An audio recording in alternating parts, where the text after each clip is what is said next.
प्रधानमंत्री नरेंद्र मोदी ने आज लखनऊ में डीजीपी और आईजीपी सम्मेलन का किया समापन। सम्मेलन में पुलिस ढांचे के आधुनिकीकरण पर किया गया व्यापक विचार विमर्श।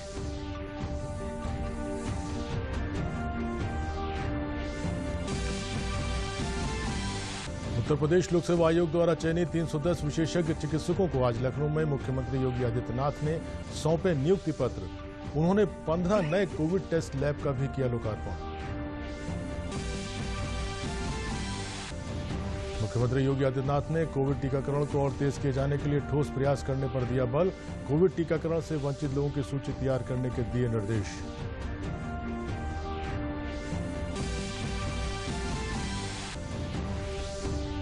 और बस्ती में सांसद खेल महोत्सव का केंद्रीय खेल मंत्री अनुराग सिंह ठाकुर ने किया समापन। कहा, शीघ्र ही बस्ती में उच्च तकनीकी सुविधाओं से युक्त इंडोर स्टेडियम की सुविधा खिलाड़ियों को होगी उपलब्ध। नमस्कार, मैं हूं तरुण राज। अब समाचार विस्तार से। लखनऊ में डीजीपी और आईजीपी के 56वें सम्मेलन का प्रधानमंत्री नरेंद्र मोदी ने समापन किया। इसके बाद प्रधानमंत्री नई दिल्ली के लिए रवाना हो गए। इससे पहले पुलिस मुख्यालय में पुलिस महानिदेशकों और पुलिस महानिरीक्षकों के 2 दिवसीय सम्मेलन में प्रधानमंत्री ने हिस्सा लिया। उन्होंने ट्वीट किया कि लखनऊ में डीजीपी आईजीपी सम्मेलन में हिस्सा लिया। ये एक महत्वपूर्ण मंच है जिसमें हम अपने पुलिस ढांचे के आधुनिकीकरण पर व्यापक विचार विमर्श कर रहे हैं। सम्मेलन में साइबर अपराध, डेटा प्रशासन, आतंकवाद विरोधी चुनौतियां, वामपंथी उग्रवाद, मादक पदार्थों की तस्करी में उभरते रुझान, कारागार सुधार सहित कई मुद्दों पर चर्चा हो रही है।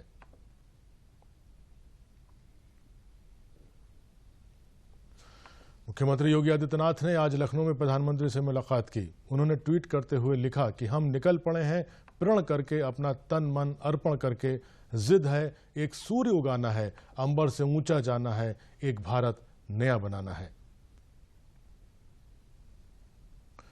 उत्तर प्रदेश लोक सेवा आयोग द्वारा चयनित 310 विशेषज्ञ चिकित्सकों को आज लखनऊ में मुख्यमंत्री योगी आदित्यनाथ ने नियुक्ति पत्र वितरित किए। इस अवसर पर उपस्थित लोगों को संबोधित करते हुए मुख्यमंत्री ने कहा कि व्यवसायीकरण की वजह से धरती के भगवान का सम्मान कम हुआ है, जिसे हमें पुनः बहाल करना है। इस अवसर पर उन्होंने 15 नए कोविड टेस्ट लैब का लोकार्पण किया। उन्होंने कहा कि अभी तक प्रदेश में कोविड जांच के लिए 45 लैब संचालित हो रहे थे और अब 60 हो गए हैं। मुख्यमंत्री ने कहा कि जल्द ही बाकी जिलों में भी कोविड टेस्ट लैब जल्द ही शुरू हो जाएंगे।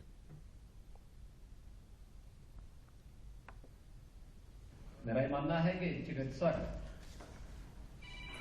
के प्रति एक सामान्य नागरिक के मन में एक बड़ा सम्मान का भाव है, लेकिन पिछले कुछ समय से इस भावना का ह्रास भी हुआ है, क्योंकि व्यक्ति जब अधिकाधिक व्यावसायिक बुद्धि का से काम करने लगता है तो वह समाज और आम जन की भावनाओं का, उनका समर्थन एक प्रकार से खोता हुआ दिखाई देता है। एक भावना पहले होती थी डॉक्टर को कि इस धरती पर भगवान के रूप में और लोग उसकी पूजा करते थे। वह अपनी अत्यधिक व्यावसायिक वृत्ति के नाते इस क्षेत्र में कार्य करने वाले विशेषज्ञों ने, चिकित्सकों ने उसको खोया है। लेकिन आज जब शासन ने, केंद्र सरकार ने, आदरणीय प्रधानमंत्री जी ने प्रधानमंत्री जन आरोग्य योजना के अंतर्गत आयुष्मान भारत की योजना प्रारंभ की, इसके साथ ही उत्तर प्रदेश सरकार ने भी मुख्यमंत्री जन आरोग्य योजना को प्रारंभ करके प्रत्येक उस जरूरतमंद व्यक्ति को जो पहले बीमार होता था, वे मान लिया जाता था कि अब वह उसके लिए एक असाध्य बीमारी असाध्य हो गई है, आज उसे 5 लाख रुपए सालाना स्वास्थ्य बीमा का कवर दिया जा रहा है। कमोबेश एक बड़ी आबादी स्वास्थ्य सुविधा से आच्छादित हुई है। मुख्यमंत्री योगी आदित्यनाथ ने अपनी कोर टीम के साथ बैठक में कोविड टीकाकरण को और तेज किए जाने के लिए ठोस प्रयास करने पर बल दिया है। अपने आवास पर कोर टीम के साथ दैनिक समीक्षा बैठक में उन्होंने अधिकारियों को ये निर्देश दिया। उन्होंने कहा कि कर्मचारी घर घर जाकर सर्वेक्षण करें, जिन लोगों को पहली डोज नहीं लगी है उनकी सूची तैयार कराएं। उन्होंने कहा कि कोविड टीके की दोनों खुराक पाने वालों की संख्या सबसे अधिक उत्तर प्रदेश में है। यहां 4 करोड़ 27 लाख से अधिक लोगों को टीके की दोनों डोज देकर कोविड का सुरक्षा कवर प्रदान कर दिया गया है। 10,52,00,000 लोगों ने टीके की पहली डोज प्राप्त कर ली है। ये संख्या टीकाकरण के लिए पात्र प्रदेश की कुल आबादी की लगभग 71.39% से अधिक है। इस प्रकार प्रदेश में अब तक 14,79,00,000 से अधिक कोविड वैक्सीन डोज लगाए जा चुके हैं। कोविड टेस्टिंग और टीकाकरण में उत्तर प्रदेश देश में शीर्ष स्थान पर है। बीते 24 घंटे में हुई 1,20,807 सैंपल की जांच में कुल 10 संक्रमितों की पुष्टि हुई। इसी अवधि में 8 संक्रमित कोरोना मुक्त भी हुए। आज प्रदेश में कुल एक्टिव कोविड केस की संख्या 102 है, जबकि 16,87,313 मरीज कोरोना का मात दे चुके हैं। कोविड पर प्रभावी नियंत्रण बनाए रखने के लिए सावधानी और सतर्कता जरूरी है। बस्ती में सांसद खेल महाकुंभ के समापन और पुरस्कार वितरण समारोह को वर्चुअल माध्यम से संबोधित करते हुए केंद्रीय खेल एवं सूचना एवं प्रसारण मंत्रालय मंत्री अनुराग ठाकुर ने कहा कि शीघ्र ही बस्ती में उच्च तकनीकी सुविधाओं युक्त इंडोर स्टेडियम की सुविधा खिलाड़ियों को उपलब्ध होगी। उन्होंने बस्ती जनपद में खेलों को बढ़ावा देने के लिए हर संभव मदद देने का आश्वासन दिया। उन्होंने कहा कि प्रधानमंत्री स्वयं भी खेलो इंडिया खेलो तथा फिट इंडिया मूवमेंट के माध्यम से खिलाड़ियों को प्रोत्साहित करते हैं। उन्होंने कहा कि उत्तर प्रदेश के कई जनपदों में खेल का सामान तैयार किया जाता है। इससे उत्तर प्रदेश की अंतर्राष्ट्रीय स्तर पर पहचान बनी है। प्रदेश के खेल युवा कल्याण एवं पंचायती राज मंत्री उपेंद्र तिवारी ने अमर शहीद सत्यवान सिंह स्टेडियम में सांसद खेल महाकुंभ के विजयी प्रतिभागियों को पुरस्कार वितरण किया। बस्ती की आवाज बनकर गूंजता है और जब युवाओं की प्रतिभा को निखारने के लिए, उनको एक ऐसा प्लेटफॉर्म देने के लिए जहां पर वो खेले भी और आगे भी बढ़े, तो पढ़ाई भी और खेल भी, ये दोनों बहुत आवश्यक। पढ़ाई भी हमें जीवन में आगे बढ़ने का मौका देती है, तो खेल भी आज एक करियर के रूप में लोग लेने लगे। हमारा प्रयास है कि ग्रामीण पृष्ठभूमि के खेल को और ग्रामीण पृष्ठभूमि के खिलाड़ी को उचित प्रोत्साहन मिलाए, उचित प्लेटफॉर्म उपलब्ध कराया जाए, उनको आगे बढ़ने का अवसर दिया जाए। और इस खेल महाकुंभ के माध्यम से आने वाले समय में हमारा प्रयास है कि हमारे बस्ती के नौजवान राज्य स्तर पर, राष्ट्रीय स्तर पर और अंतर्राष्ट्रीय स्तर पर उनको खेलने का अवसर मिले, वो वहाँ पर सफल हों। इस दृष्टि से प्रयास किया गया है। ताजनगरी में आगरा लोकसभा क्षेत्र की सांसद खेल स्पर्धा का आज केंद्रीय विधि एवं न्याय मंत्री किरण रिजिजू द्वारा मिनी मैराथन को झंडी दिखाते हुए सांसद खेल स्पर्धा का शुभारंभ किया गया। मिनी मैराथन में केंद्रीय मंत्री किरण रिजिजू, केंद्रीय मंत्री एसपी सिंह बघेल सहित बड़ी संख्या में शहरवासियों द्वारा भाग लिया गया। सांसद खेल स्पर्धा 21 नवंबर से शुरू होकर 24 नवंबर तक चलेगी और इसमें बास्केटबॉल, वॉलीबॉल, कबड्डी, हॉकी सहित कई खेलों का आयोजन किया जाएगा। सभी विजेता खिलाड़ियों को 24 नवंबर को ट्रॉफी देकर सम्मानित किया जाएगा। सांसद खेल स्पर्धा का शुभारंभ करने के बाद केंद्रीय विधि एवं न्याय मंत्री किरण रिजिजू ने कहा कि भारत देश मजबूत होना चाहिए और देश मजबूत तब होगा जब इस देश के नागरिक मानसिक और शारीरिक रूप से स्वस्थ रहेंगे। काफी सालों के बाद आगरा आने का मौका मिला है, वो भी बहुत एक शुभ काम के लिए। सांसद खेल स्पर्धा में आज हजारों लोग जुड़े हुए हैं। हम चाहते हैं कि भारत देश एक बहुत ही फिट देश होना चाहिए। भारत देश मजबूत देश होना चाहिए। मजबूत तभी होगा जब इस देश के नागरिक फिट होगा, मानसिक रूप से, शारीरिक रूप से हम स्वस्थ होंगे तो देश अपने आप मजबूत हो जाएंगे। मैं इतना जरूर कह सकता हूं, उत्तर प्रदेश में एक नया जोश देखने को मिल रहा है। महाराजगंज जनपद के जिला मुख्यालय स्थित खेल स्टेडियम में 5 दिवसीय सांसद खेल स्पर्धा का समापन आज विभिन्न खेल प्रतियोगिताओं एवं सांस्कृतिक कार्यक्रमों के बीच किया गया। इस मौके पर केंद्रीय वित्त राज्य मंत्री पंकज चौधरी, प्रदेश के ग्राम विकास मंत्री राजेंद्र प्रताप सिंह, गोरखपुर के सांसद रवि किशन ने समापन कार्यक्रम में अतिथि के रूप में मौजूद रहकर विभिन्न खेल प्रतियोगिताओं के विजेता एवं उपविजेता खिलाड़ियों को सम्मानित कर उनकी हौसला अफजाई की। केंद्रीय वित्त राज्य मंत्री पंकज चौधरी ने कहा कि प्रधानमंत्री नरेंद्र मोदी के निर्देश पर खेलों को लेकर अच्छा प्रयास शुरू किया गया है। ग्रामीण क्षेत्रों से जो बच्चे यहां तक पहुंचे हैं, ये प्रयास होगा कि उन्हें आगे बढ़ने के लिए ट्रेनिंग के साथ स्पोर्ट्स कॉलेज भेजने एवं स्थानीय स्तर पर जो भी मदद होगी वो उपलब्ध कराई जाएगी। प्रधानमंत्री की सोच है कि निचले स्तर से प्रतिभा निकलकर आगे आए। निश्चित तौर से एक अच्छा प्रयास हम लोगों ने शुरू किया है माननीय प्रधानमंत्री जी के निर्देश पे, और मुझे पूर्ण विश्वास है कि जो गांव से, ब्लॉक से और विधानसभा होते हुए बच्चे यहाँ पहुँचे हैं और हम लोग का प्रयास होगा कि इसमें से जो अच्छे प्रतिभाशाली बच्चे निकलेंगे उनको कहीं ना कहीं और ऊपर भेजने का हम लोग, चाहे ट्रेनिंग का विषय हो, चाहे उनको स्पोर्ट्स कॉलेज में भेजने का विषय हो, या स्थानीय स्तर पर जो मदद करना होगा उनको करके उनकी प्रतिभा को हम लोग ऊंचा उठाने का काम करेंगे। कि जिस प्रकार से मोदी जी ने देश के सभी सांसदों को ये निर्देशित किया कि आप लोग अपने अपने क्षेत्र में सांसद खेल स्पर्धा कराइए ताकि नीचे से प्रतिभा निकल करके बाहर आवे, और उसमें आगे की योजना भी है कि इन बच्चों को फिर आगे और ट्रेन करके जो उस योग्य होंगे उनको ट्रेनिंग दे करके और ऊपर ले जाकर और देश का नाम रोशन करने के लिए आगे भेजा जाएगा। देश के प्रधानमंत्री आदरणीय नरेंद्र मोदी जी की सोच की जितनी प्रशंसा की जाए वो कम है। अभी तक शहरी परिवेश के जो नौजवान थे उनके पास प्रगति करने का और ग्रामीण क्षेत्र के बच्चों के लिए अवसर नहीं था। उस अवसर को मोदी जी ने खेल के इस कार्यक्रम में माननीय सांसदों के माध्यम से पूरे देश को जोड़ने का जो प्रयास किया वह अद्भुत है, अद्वितीय है और ग्रामीण परिवेश में के नौजवानों की प्रतिभा को निखारने का एक अनूठा प्रयास है। समाचारों में आगे बढ़ने से पहले लेते हैं ये विराम।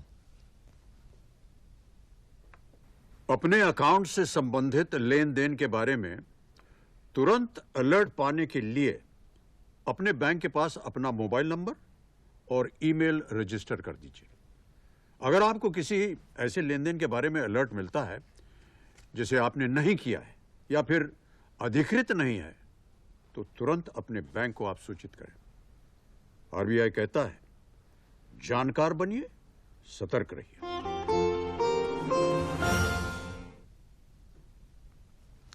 केंद्रीय सूचना और प्रसारण मंत्री अनुराग सिंह ठाकुर ने आज 52वें अंतर्राष्ट्रीय फिल्म महोत्सव में भारतीय पैनोरमा के उद्घाटन समारोह में फीचर और गैर फीचर जूरी सदस्यों को सम्मानित किया। भारतीय पैनोरमा गैर फीचर की opening film Ved the visionary के निर्देशक और निर्माता राजीव प्रकाश को सम्मानित किया। बाद में फीचर श्रेणी के जूरी सदस्यों को भी सम्मानित किया गया। शेनखोर फिल्म के निर्देशक और अभिनेता पहली द्विमासा भाषा की फिल्म एनी बरवा को मंत्री द्वारा सम्मानित किया गया। इस मौके पर केंद्रीय सूचना और प्रसारण मंत्री अनुराग सिंह ठाकुर ने कहा कि क्षेत्रीय सिनेमा को सबसे आगे लाने के प्रयास किए जाने चाहिए। उन्होंने भारत को पोस्ट प्रोडक्शन हब बनाने पर भी जोर दिया।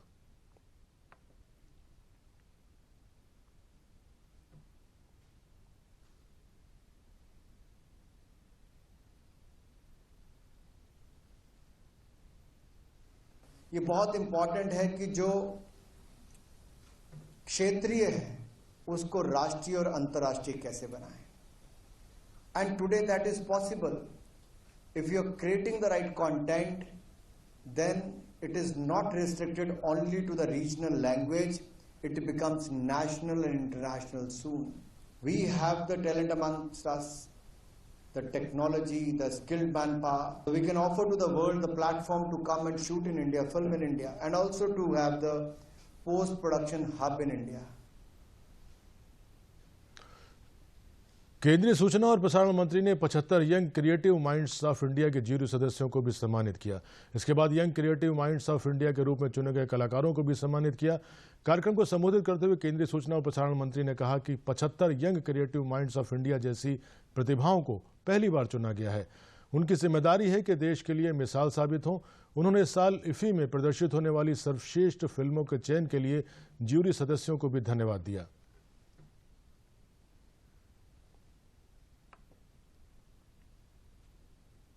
फिल्म फेस्टिवल ऑफ इंडिया में भारत के उन युवाओं को जिनमें प्रतिभा हुनर की कोई कमी नहीं, केवल एक अवसर का इंतजार था और शायद आजादी का अमृत महोत्सव से सुनहरा अवसर क्या होगा उन 75 युवा क्रिएटिव माइंड्स को चुनने का, तराशने का, उनको निखारने का। पहले बैच की जिम्मेदारी बनती है कि वो सबसे अच्छा निकले, ताकि मेरे जैसे व्यक्ति जो और कदम इस दिशा में उठाना चाहते हैं, मेरा भी मनोबल बढ़े कि ऐसे ही और कदम हम भविष्य में उठाएं, ताकि आप जैसे युवाओं को आगे आने का आगे अवसर मिले। रामपुर में मुख्यमंत्री सामूहिक विवाह योजना के अंतर्गत जनपद के 132 हिंदू और 93 मुस्लिम जोड़े सहित कुल 225 जोड़ों का अत्यंत धूमधाम के साथ विवाह संपन्न कराया गया। कार्यक्रम में आए केंद्रीय मंत्री मुख्तार अब्बास नकवी ने विवाहित जोड़ों को आशीर्वाद दिया और उनके उज्जवल भविष्य की कामना की। इस अवसर पर उन्होंने कहा कि सरकार की ऐसी योजनाएं और कार्यक्रम सरकार की पंथ निरपेक्ष समावेशी सोच और एक भारत श्रेष्ठ भारत का जीता जागता उदाहरण पेश करते हैं। उन्होंने कहा कि गरीब परिवारों की बेटियों की शादी के लिए अभिभावकों को आर्थिक तंगी की वजह से कई प्रकार की समस्याओं का सामना करना पड़ता है, इसलिए मुख्यमंत्री सामूहिक विवाह योजना जैसे कार्यक्रम ऐसे जरूरतमंद परिवारों के लिए बहुत ही सहायक साबित हो रहे हैं।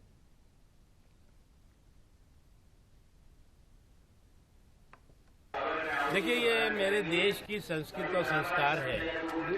मेरे हिंदुस्तान का जो सनातनी संस्कृति और संस्कार है, उसी का एक जीता जागता प्रमाण है कि आपने देखा कि हिंदू जोड़े भी, मुस्लिम जोड़े भी, जो मुख्यमंत्री कन्या सामूहिक विवाह योजना है उसके तहत जो है वो यहाँ पर लगभग जो है वो 2200 से ज़्यादा जो है वो जोड़े आज जो है वो विवाह के बंधन में बंध रहे हैं।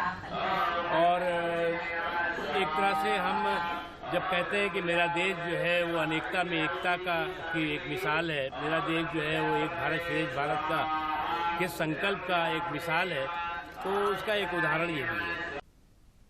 भाजपा द्वारा चलाए जा रहे सदस्यता अभियान एवं मतदाता पुनरीक्षण कार्यक्रम में भाग लेने के लिए प्रदेश के भाजपा अध्यक्ष स्वतंत्र देव सिंह आज गाजियाबाद पहुंचे।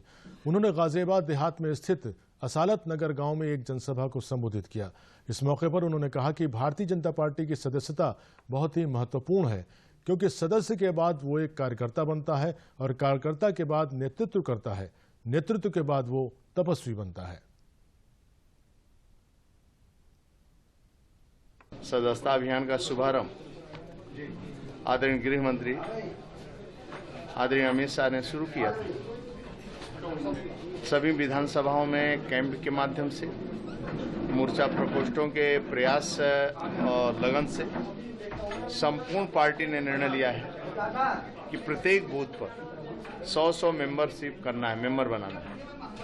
इस समय अभियान के रूप में 30 तारीख तक राज्य के सभी कार्यकर्ता अपने अपने बूथ पर अभियान के रूप में बूथ पर जाकर 100 मेंबरशिप बनाने का निर्णय लिया है। भारतीय जनता पार्टी का ये महत्वपूर्ण मेंबरशिप होता है, क्योंकि कार्यकर्ता आधारित पार्टी है।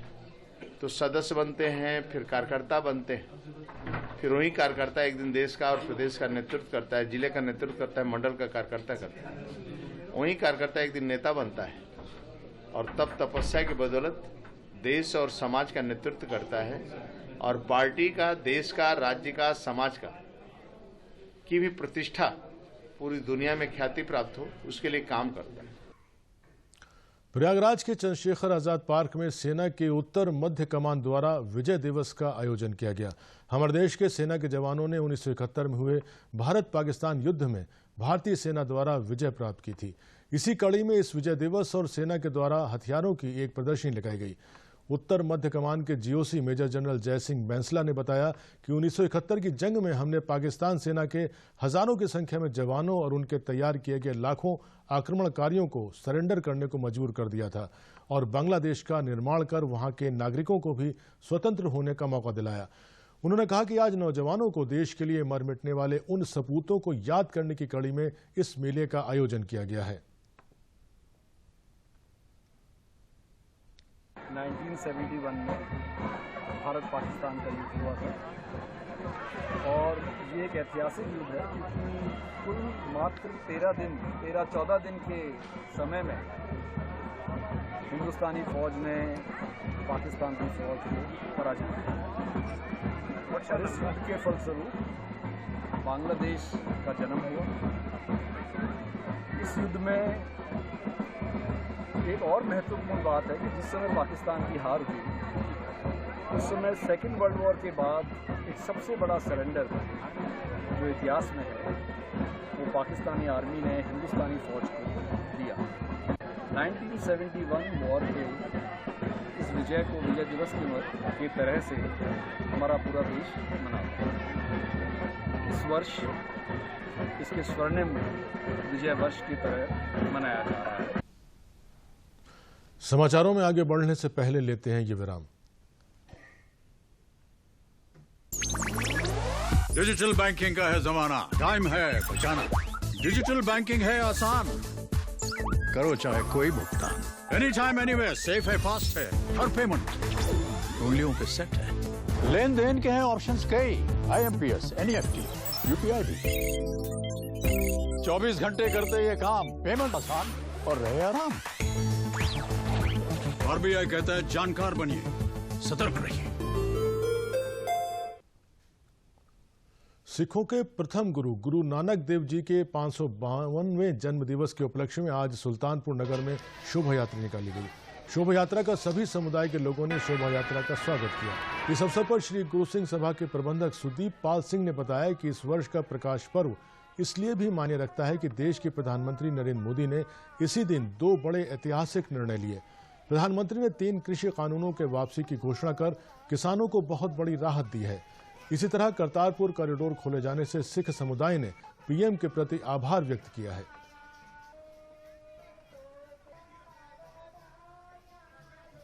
19 तारीख को जो कि श्री गुरु नानक देव जी का प्रकाश पर्व था, हमारे यशस्वी प्रधानमंत्री श्री नरेंद्र मोदी जी ने जो महत्वपूर्ण निर्णय ले लिया 3 कृषि कानूनों को वापस लेने का, और उसके पहले एक निर्णय हुआ था करतारपुर कॉरिडोर को खोलने का, जिसमें सिख संगत जाकर वहां जाके दर्शन कर सके।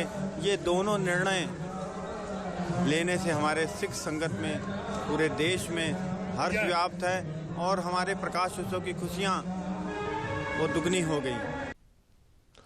प्रदेश सरकार की महत्वाकांक्षी परियोजना गंगा एक्सप्रेसवे के निर्माण के लिए दिनांक 20 नवंबर 2021 को राज्य स्तरीय पर्यावरण प्रभाव मूल्यांकन अथॉरिटी उत्तर प्रदेश के सदस्य सचिव द्वारा पर्यावरणीय मंजूरी जारी कर दी गई है।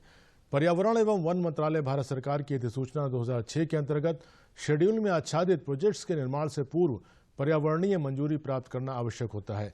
इसी अधिसूचना के तहत यूपीडा द्वारा गंगा एक्सप्रेसवे के निर्माण के लिए पर्यावरणीय मंजूरी ली गई है। गंगा एक्सप्रेसवे के लिए टेंडर की प्रक्रिया पहले से ही गतिमान है। टेंडर की प्रक्रिया पूर्ण करके शीघ्र ही एक्सप्रेसवे का निर्माण कार्य शुरू किया जाएगा। इस एक्सप्रेसवे परियोजना की कुल अनुमानित लागत 36,230 करोड़ है। इस परियोजना के विकास हेतु PPP टोल मोड पर डिजाइन, बिल्ड, फाइनेंस, ऑपरेट एवं ट्रांसफर पद्धति पर निविदाएं आमंत्रित की गई हैं। आज विश्व मत्स्य दिवस है। हर साल 21 नवंबर को विश्व मत्स्य दिवस मनाया जाता है। इस दिन को मनाने का उद्देश्य पूरे विश्व में सभी मछुआरों, मछली किसानों और संबंधित हितधारकों के साथ एकजुटता प्रदर्शित करना है। आज इस अवसर पर मत्स्य निदेशालय लखनऊ मंडल द्वारा लखनऊ में एक गोष्ठी का आयोजन किया गया। कार्यक्रम का उद्देश्य मत्स्य पालन को बढ़ावा देना था। प्रधानमंत्री मत्स्य संपदा योजना का लक्ष्य 2024-25 तक 22 मिलियन मीट्रिक टन मछली उत्पादन प्राप्त करना है। साथ ही लगभग 55 लाख लोगों को रोजगार का एक अतिरिक्त अवसर पैदा करना है। भारत सरकार नीली क्रांति के माध्यम से इस क्षेत्र को बदलने और आर्थिक क्रांति की शुरुआत करने में सबसे आगे है। आज जो है विश्व मत्स्यिकी दिवस है और NFDB ने हमारे लिए ये निर्देश दिए थे कि सभी मंडल मुख्यालयों और जिला मुख्यालयों पर आज इस कार्यक्रम को आयोजित किया जाए। खासकर इसमें बैंकर्स और किसानों को बुलाया जाए, जिससे कि बैंक क्रेडिट लिंकेज जो अभी तक बड़ी समस्या रही है मत्स्य विभाग में, उस समस्या को दूर किया जा सके और उनके बीच में बेहतर समन्वय बनाया जा सके और मत्स्य पालन की गतिविधियों को बढ़ावा देने के लिए जो भी रुकावटें हैं उनको दूर करने का प्रयास किया जा सके। विश्व मत्स्यिकी दिवस के अवसर पर एक विभागीय कार्यक्रम आजमगढ़ में मत्स्य विभाग के कैंपस कार्यालय में किया गया, जिसमें जनपद के मत्स्य पालकों, मत्स्य व्यवसाय एवं मत्स्य पालन के इच्छुक व्यक्तियों को मत्स्य पालन से संचालित योजनाओं, प्रधानमंत्री मत्स्य संपदा योजना, किसान क्रेडिट कार्ड योजना, फिश फार्मिंग ऐप पर रजिस्ट्रेशन के साथ मछुआ दुर्घटना बीमा योजना आदि के बारे में जागरूकता के साथ लाभार्थियों को अनुदान राशि दी गई। मत्स्य विकास अभिकरण के मुख्य कार्यकारी अधिकारी राजकुमार ने बताया कि आज पीएम मत्स्य संपदा योजना किसान क्रेडिट कार्ड के साथ यूपी फिश फार्मर ऐप का रजिस्ट्रेशन किया गया। वर्तमान समय में जनपद का उत्पादन 15% बढ़ा हुआ है। ये एक चैलेंजिंग काम था। आज से 8 साल पहले हम पंगेसियस पालते हैं आमतौर से, तो हमने ये देखा जब आंध्रा मछली यहाँ सप्लाई करता है हमारे डिस्ट्रिक्ट में या हमारे पूरे प्रदेश में, और यहाँ पर वो बेच के जाता है आंध्रा पैसा लेकर। तो हमने सोचा क्यों ना हम लोग भी इसको करें। तो इसकी शुरुआत हमने की और हमको इसमें कामयाबी मिली। फिर हमने लोगों को रोज़गार इसमें दिया। फिर हमारा जो विभाग है, जो मत्स्य विभाग, इसने हमारा सहयोग किया, इसमें हमको अनुदान दिया, जिसकी वजह से हमने और इस काम को तेज़ी से आगे बढ़ाया। विश्व मत्स्य दिवस है और हमारे मत्स्य एक्टिविटी से जुड़े हुए जितने भी व्यवसायी हैं सब आज यहाँ पर उपस्थित हुए हैं और इनको हमने अपनी योजनाओं, प्रधानमंत्री मत्स्य संपदा योजना, राष्ट्रीय कृषि विकास योजना और किसान क्रेडिट कार्ड, जिसका विशेष अभियान 15 नवंबर से 15 फरवरी के बीच आयोजित किया जाएगा, इन लोगों को पूरी जानकारी दिया है।